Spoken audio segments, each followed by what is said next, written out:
We are now going to look at some examples that allow us to not only find the constant of proportionality, but to use it to create our direct variation equation. There are two criteria for success. 1, find the constant of proportionality. 2, plug the value for k into the direct variation equation. Here we have a table. The first thing I'm going to do is find a friendly point.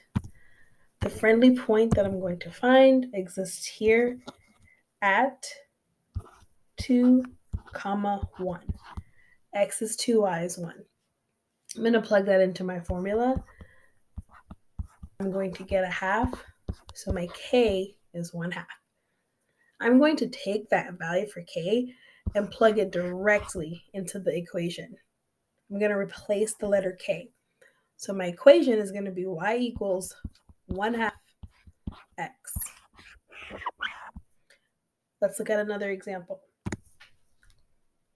Here we have a table, and the table says minutes for x and feet will be y.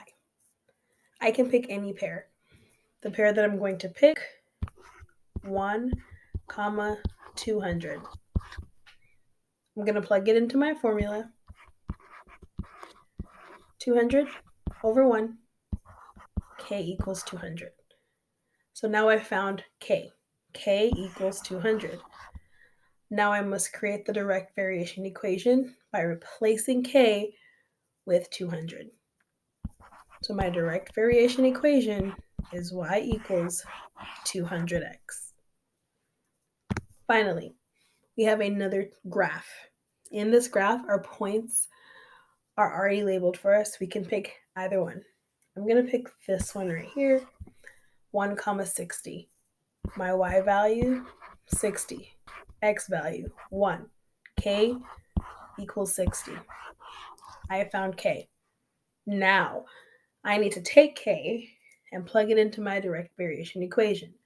Y equals kx becomes y equals 60x. That is my direct variation equation.